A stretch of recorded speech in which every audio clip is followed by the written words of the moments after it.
إن الحمد لله نحمده ونستعينه ونستغفره ونعوذ بالله من شرور أنفسنا ومن سيئات أعمالنا. من يهده الله فلا مضل له ومن يضلل فلا هادي له، واشهد ان لا اله الا الله وحده لا شريك له، واشهد ان محمدا عبده ورسوله. اما بعد، فان خير الحديث كتاب الله، وخير الهدي هدي محمد صلى الله عليه وسلم، وشر الامور محدثاتها، وكل محدثة بدعة، وكل بدعة ضلالة، وكل ضلالة في النار. قال الله سبحانه وتعالى في القرآن المجيد والفرقان الحميد: أعوذ بالله السميع العليم من الشيطان الرجيم، بسم الله الرحمن الرحيم. يا أيها الذين آمنوا اتقوا الله حق تقاته ولا تموتن إلا وأنتم مسلمون. يا أيها الناس اتقوا ربكم الذي خلقكم من نفس واحدة وخلق منها زوجها وبث منهما رجالا كثيرا ونساء، واتقوا الله الذي تساءلون به والأرحام إن الله كان عليكم رقيبا. يا أيها الذين آمنوا اتقوا الله وقولوا قولا سديدا يصلح لكم أعمالكم ويغفر لكم ذنوبكم، ومن يطع الله ورسوله فقد فاز فوزا عظيما. وقال الله سبحانه وتعالى في مقام آخر: فليحذر الذين يخالفون عن أمره أن تصيبهم فتنة أو يصيبهم عذاب أليم. وقال الله سبحانه وتعالى في مقام آخر: يا أيها الذين آمنوا أطيعوا الله وأطيعوا الرسول ولا تبطلوا أعمالكم. وقال رسول الله صلى الله عليه وسلم: تركت فيكم أمرين لن تضلوا ما تمسكتم بهما، کتاب اللہ و سنتی، او کما قال رسول اللہ صلی اللہ علیہ وسلم.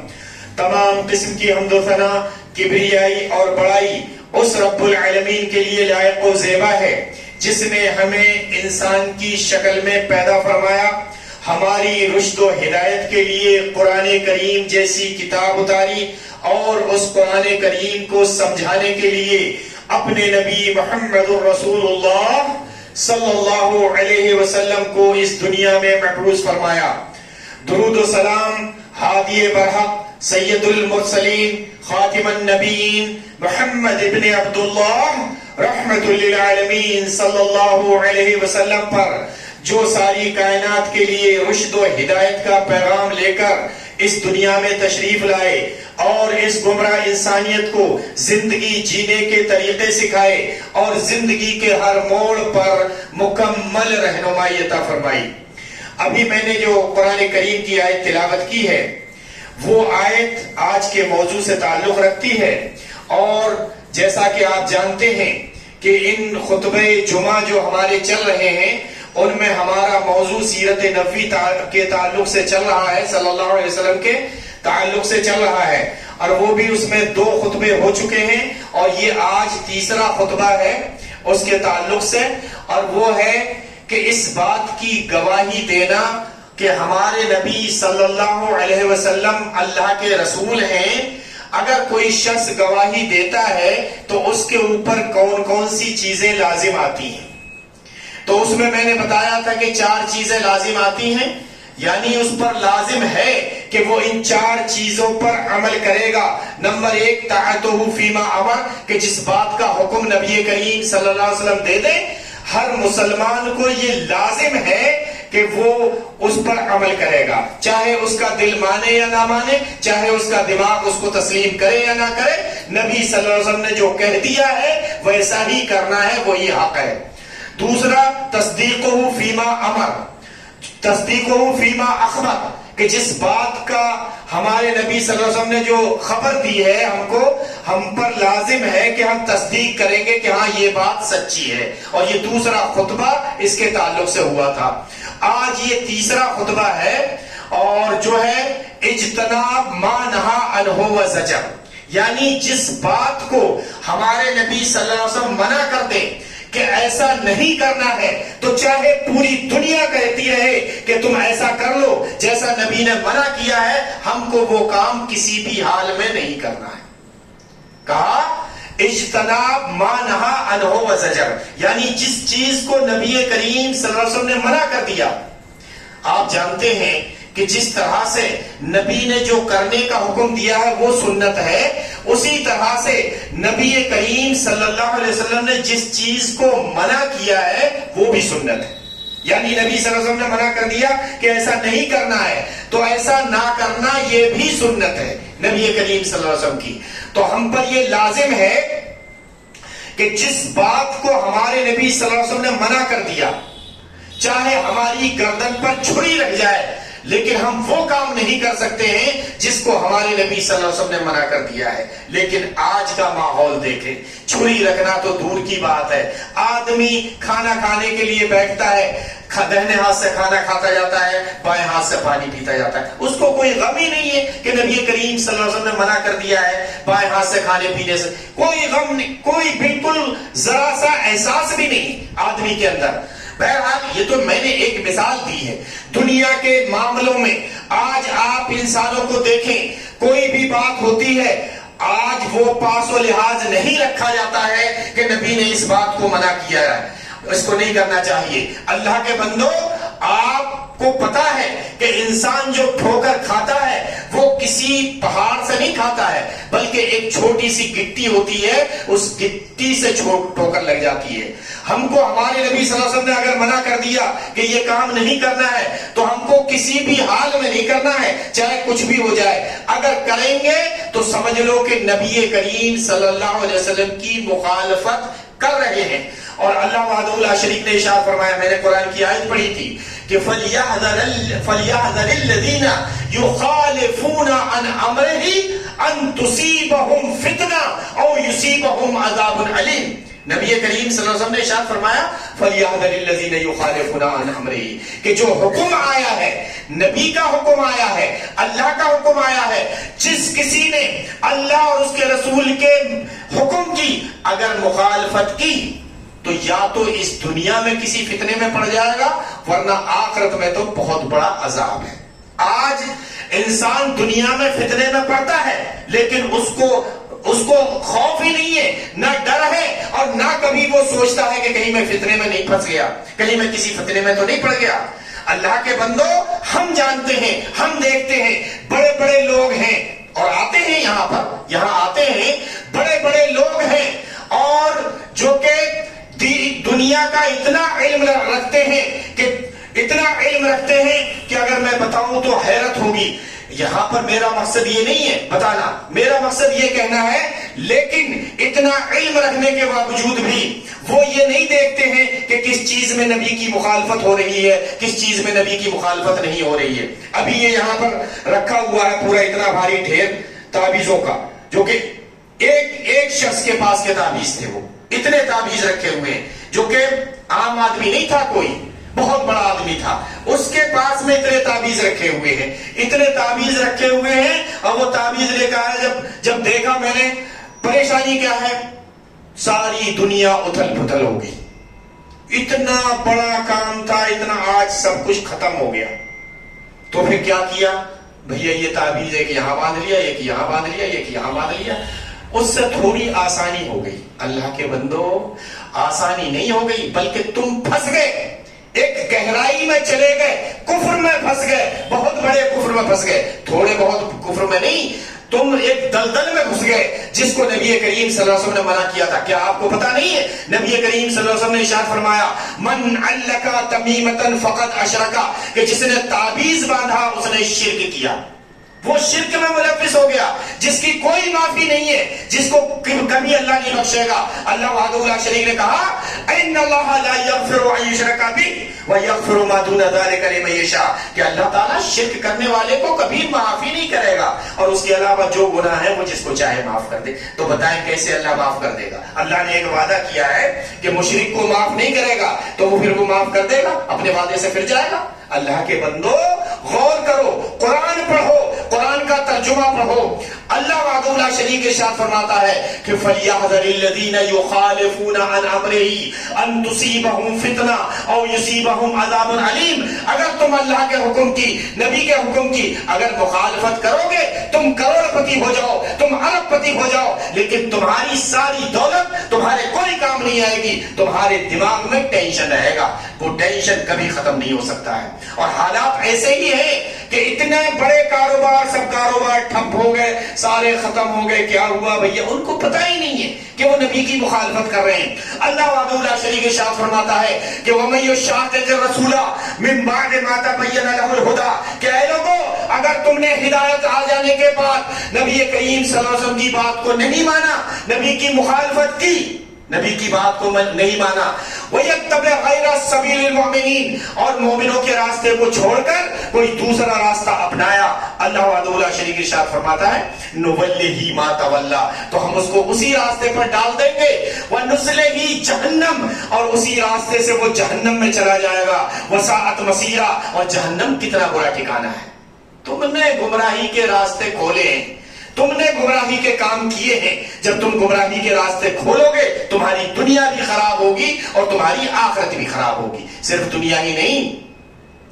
ایک بار نبی کریم صلی اللہ علیہ وسلم ارشاد فرماتے ہیں جب یہ حج فرض ہوا مسلمانوں پر تو آپ صلی اللہ علیہ وسلم نے ارشاد فرمایا ایھا الناس، اے دنیا کے انسانوں، قد فرض اللہ علیکم الحج فحجوا، تم پر اللہ وحدہ لا شریک نے حج کو فرض قرار دے دیا ہے تو تم حج کرو. ایک صحابی کھڑے ہوئے، انہوں نے کہا اکل عام یا رسول اللہ، اے اللہ کے رسول کیا ہر سال ہمارے اوپر حج فرض ہے؟ حدیث میں آتا ہے کہ فسکت رسول اللہ صلی اللہ علیہ وسلم، آپ صلی اللہ علیہ وسلم خاموش ہو گئے، کوئی جواب نہیں دیا.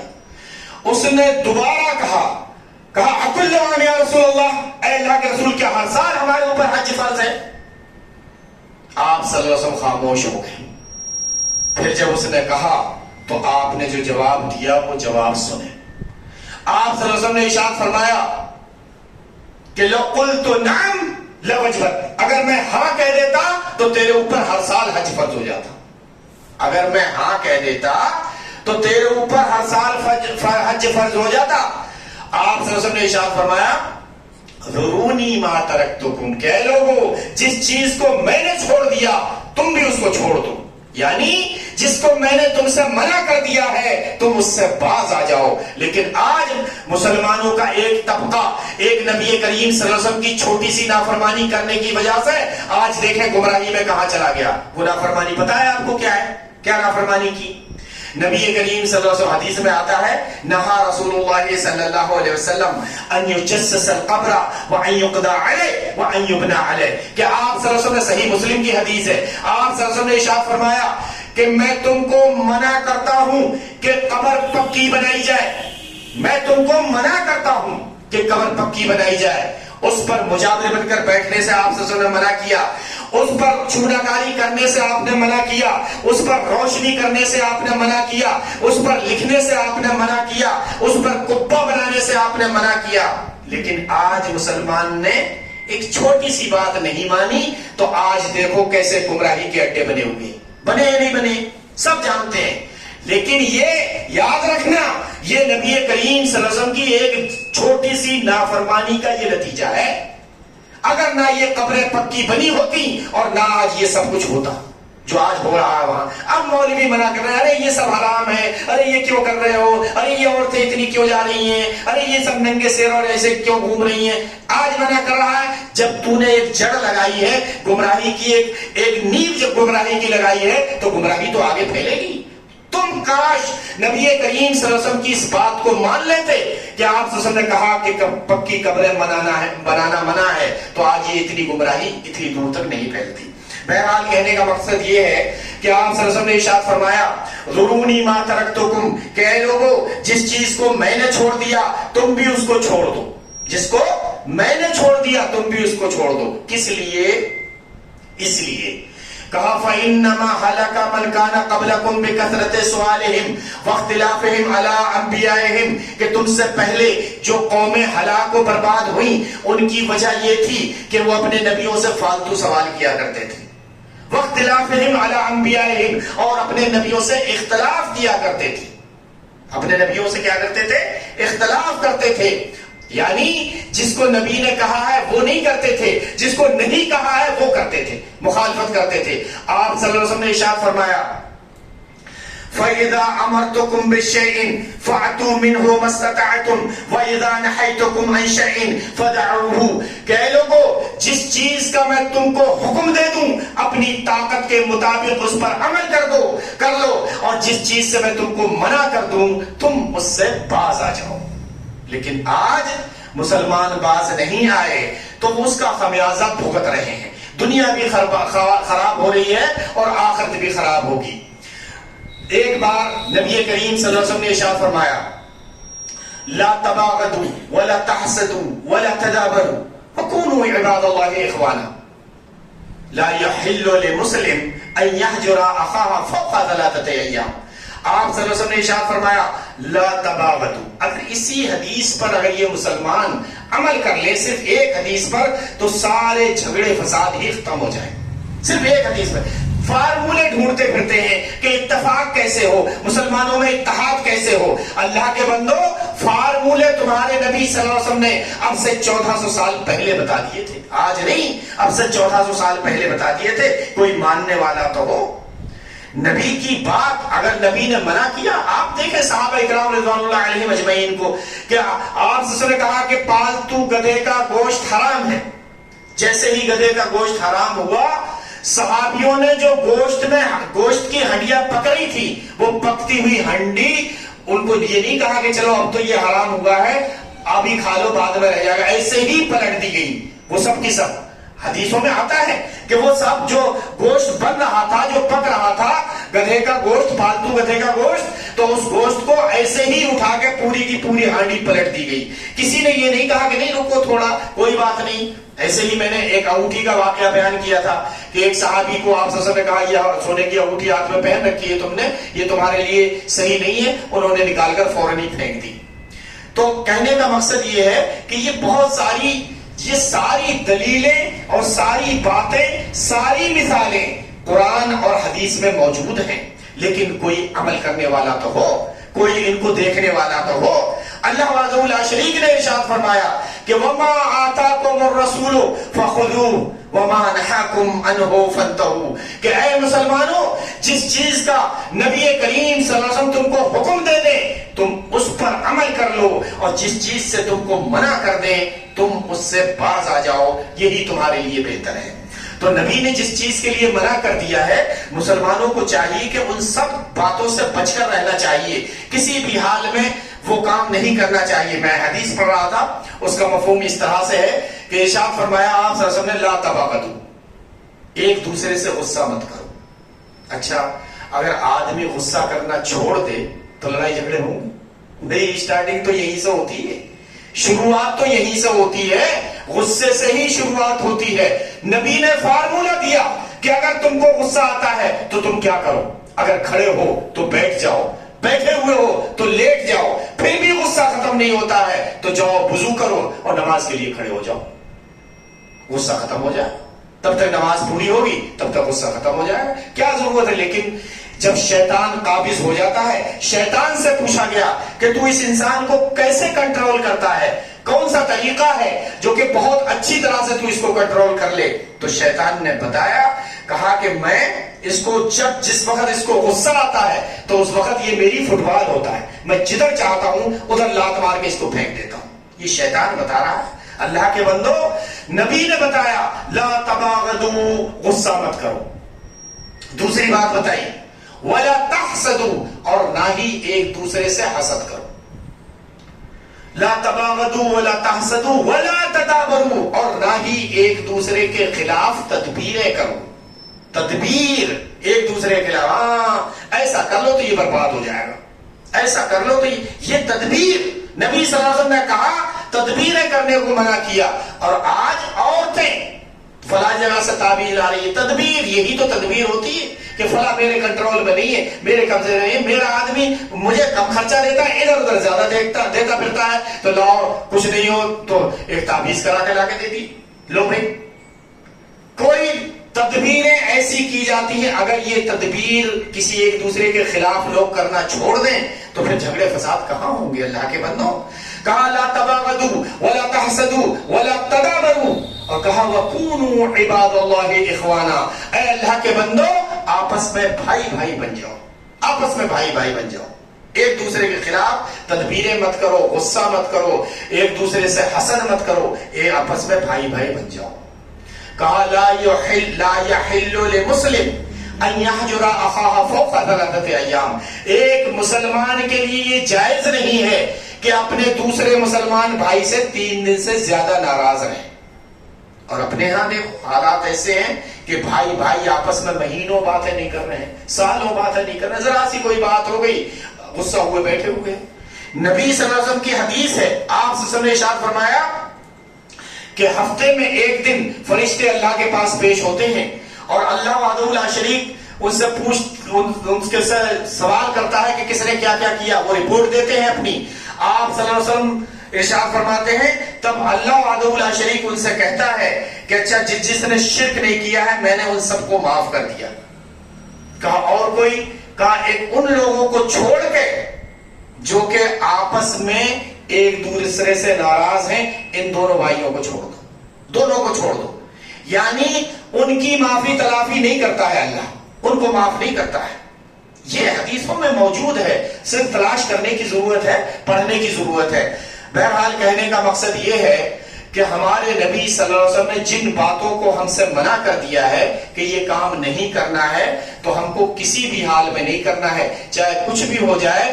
اسی کو کہتے ہیں کہ آپ صلی اللہ علیہ وسلم نے جو ارشاد فرمایا کہ بہت ساری حدیث ہیں، آپ صلی اللہ علیہ وسلم نے کہا کل امتی یدخلون الجنہ، میری امت کا ہر شخص جنت میں جائے گا۔ کہا الا من ابا، لیکن وہ نہیں جائے گا جس نے جنت میں جانے سے انکار کر دیا۔ پوچھا گیا اللہ کے رسول، کہا قیل ومن یابا یا رسول اللہ، کہا اللہ کے رسول کوئی ایسا بھی ہے جو جنت میں جانے سے انکار کر دے گا؟ تب آپ صلی اللہ علیہ وسلم نے ارشاد فرمایا کہ من اطاعنی دخل الجنہ ومن عصانی فقط ابا، جس کسی نے میری اطاعت و پیروی کی وہ جنت میں جائے گا، اور جس کسی نے میری نافرمانی کی اس نے جنت میں جانے سے ہی انکار کر دیا۔ یعنی جس بات کو نبی نے منع کیا ہے وہ کام اس نے کر لیا تو وہ جنت میں جانے سے ہی انکار کرتا ہے۔ اللہ کے بندو یہی تیسری چیز تھی، وَاجْتَنَابَ مَا نَهَىٰ عَنْهُ وَزَجَرَ، یعنی جس بات کو نبی کریم صلی اللہ علیہ وسلم منع کر دیں ہم اس کام کو کسی بھی حال میں نہیں کریں گے۔ اگر ہم کرتے ہیں تو پھر ہم نبی کریم صلی اللہ علیہ وسلم کی جو گواہی دی ہے ہم نے کہ ہمارے نبی اللہ کے رسول ہیں، ہم جھوٹے گواہ قرار دیے جائیں گے، اور جھوٹے گواہ کی سزا جو ہے وہ بڑی سخت سزا ہے، یعنی اس کو بھی سزا ملتی ہے جو گواہی جھوٹی دیتا ہے۔ اس لیے اللہ کے بندو جھوٹی گواہی مت دو، سچی گواہی دو۔ اگر ہم نے نبی کریم صلی اللہ علیہ وسلم کی اس بات کی گواہی دی ہے کہ ہمارے نبی صلی اللہ علیہ وسلم اللہ کے رسول ہیں، تو ہمارے نبی نے جس بات کو منع کر دیا ہے ہم کو وہ کسی بھی حال میں نہیں کرنا ہے۔ اللہ وحدہ لا شریک سے دعا ہے کہ اللہ وحدہ لا شریک ہمیں اپنے نبی صلی اللہ علیہ وسلم کی نافرمانی سے بچائے۔ یا رب یا ذل جلال والاکرام، جو ہمارے بھائی اپنے نبی محمد رسول اللہ صلی اللہ علیہ وسلم کی نافرمانیاں کر رہے ہیں، اے اللہ ان کو نافرمانیوں سے بچنے کی توفیق عطا فرما۔ نبی کریم صلی اللہ علیہ وسلم کی اطاعت و پیروی کرنے کی توفیق عطا فرما۔ ہمارے سب مسلمان بھائیوں کو قرآن کریم کو پڑھنے، اس پر عمل کرنے، اس کو یاد کر کے دوسروں تک پہنچانے کی توفیق عطا فرما۔ یا رب یا ذل جلال والاکرام، جو ہمارے بھائی بیمار ہیں اے اللہ ان کو شفاء کل عطا فرما، جو بے روزگار ہیں اے اللہ ان کو روزگار عطا فرما، جو باروزگار ہیں اے اللہ ان کے روزگار میں برکت عطا فرما۔ یا رب یا ذل جلال والاکرام، جو ہمارے بھائی نبی کی سنتوں کو چھوڑ کر بدعتیں کر رہے ہیں اور جس باتوں کو نبی کریم صلی اللہ علیہ وسلم نے منع کیا ہے وہی کر رہے ہیں، اے اللہ ان کو نبی کی نافرمانی سے بچنے کی توفیق عطا فرما۔ سب مسلمانوں کو نبی کریم صلی اللہ علیہ وسلم کی اطاعت و پیروی کرنے اور نافرمانی سے بچنے کی توفیق عطا فرما۔ ربنا تقبل منا انك انت السميع العليم وتب علينا انك انت التواب الرحيم۔ ربنا آمنا بما انزلت واتبعنا رسولا فاكتبنا مع الشاهدين وما علينا الا البلاغ فقد واخر دعوانا ان الحمد لله رب العالمين۔ ان الله وملائكته يصلون على النبي يا ايها الذين امنوا صلوا عليه وسلموا تسليما۔